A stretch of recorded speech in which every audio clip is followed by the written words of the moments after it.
And joining us now in the studio is Tony Wood, the Energy Program Director at the Grattan Institute. In recent years, Tony Wood has worked with the Clinton Foundation and Ross Garnaut. Prior to that, he was with Origin Energy. Tony Wood, welcome. Thank you. Well, I guess the real question is the one that Tom just put at the end of his package. You've done the analysis. Will the carbon tax cut emissions as promised without hurting the economy? It will cut emissions as promised. I think the way the schemes have been designed actually underwrites that particular promise quite successfully.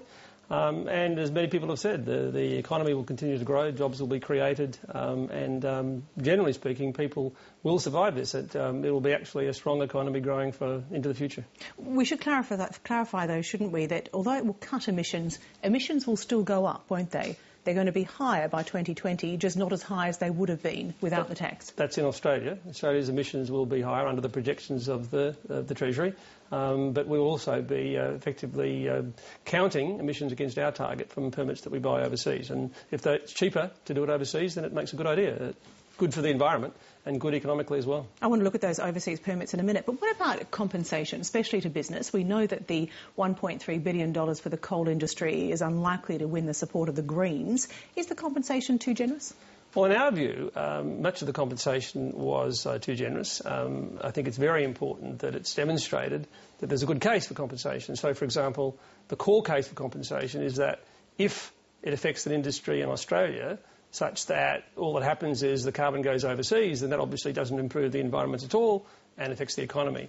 Now, that test is very important, and clearly certain industries such as steel, cement, almost certainly pass that test, and that would be clearly recognised. At the same time, there are other industries where it's far more questionable, and it's going to be very important that the role of the Productivity Commission, which is defined in the program, in the package, is very clearly defined, and such that the Productivity Commission actually will review these compensation arrangements and ensure that they are justified and continue if they are, but if they're not, that they're phased out. Where do you see that they're not justified at this point? Well, I think it's very easy to say, for example, that if we shut down one of our coal mines or one of our our high CO2 gas fields, that it'll be replaced by something dirtier overseas. Well, it's not obvious that it could be that way, but it also could be that a coal mine in Australia with high CO2 emissions is replaced by a coal mine somewhere else with low CO2 emissions. Now, therefore, I think it's the case that some of those industries haven't demonstrated that the carbon leakage argument applies. Now, if they can, of course they should get the same treatment as the other industries I mentioned. So what do we make of the cries of agony from the coal industry? Because at the same time as we hear them, we have others, like Bob Brown, saying coal will actually grow. Well, in 1853, Charles Dickens wrote about the millers of Coketown who complained that if they were threatened with having to reduce their smoke, that they would throw their equipment into the ocean. And patriotically, they never did. So I think at times there are people who cry wolf when, in fact, the impact is going to be far less than they would claim. At the same time, though, of course, some will close. I mean, the government is going to pay some stations. Most people assume Hazelwood in Victoria will be the first one. Do you support that as a way to get some of these really big polluters off the scene quickly? Well, I think if the carbon price does its job, then those big polluters would progressively be withdrawn anyway. So it's difficult to see why you would justify paying them to do such a thing.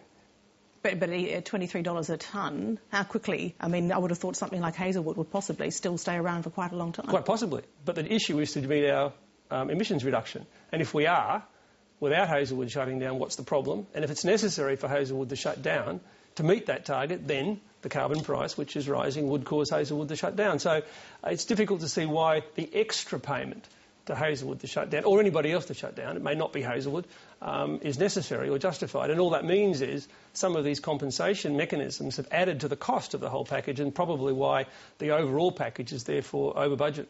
Will this drive investment in renewables? Because, of course, the big difference between this and the CPRS is the $10 billion that's going to the Clean Energy Finance Corporation. The aim there is to encourage commercial investments through loans and loan guarantees. Is it anything more than picking winners? If it's designed well, it should not be. There has been some evidence in the past, and the Grattan Institute has done some analysis on that and demonstrated that many of these programs are not... Well, in fact, most of these programs, really. Almost all of them. And this is, by the way, not unique to Australia. This is around the world, that these programs are not very good at picking winners. Governments are not very good at picking winners. And in many cases, the projects that have been selected don't even actually go ahead and the money doesn't even get spent. So there's some problems with these. Now, it's true to say, I think, that the flexibility that's provided under this new corporation by way of loan guarantees or other financial engineering could actually be more successful. It's not yet clear whether that is been taken up in the design of this program, and the devil will definitely be in the detail as to whether that will work or not. Now, clearly, new technologies are absolutely essential. But is it right that if you didn't have a fund like this, $23 a tonne is not going to drive that investment? No, it wouldn't. No. It would be very slow, and it would take a lot higher carbon price to cause some of those investments to occur over time. Going back to international permits, once the tax becomes a trading scheme, companies can access the international market, I think up till 2020 for 50% of their permits. What happens if, when that transition happens, the global market for permits or the global market for carbon has collapsed? Does that mean that all the investment that was designed to drive change here will simply go offshore, where people will buy cheaper abatement?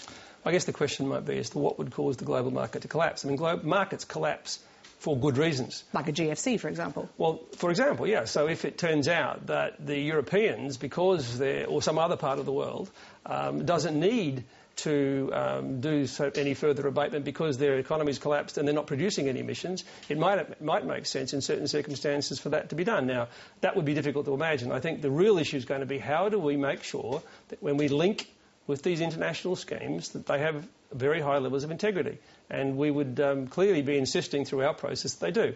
So you could imagine linking with the New Zealand scheme or linking with the EU scheme. And price volatility is not a market failing. Often price volatility is the market actually working. A final question, and I guess, again, one of the biggest questions about this is, will it last long enough to make a difference? Tony Abbott, of course, is committed to repealing it.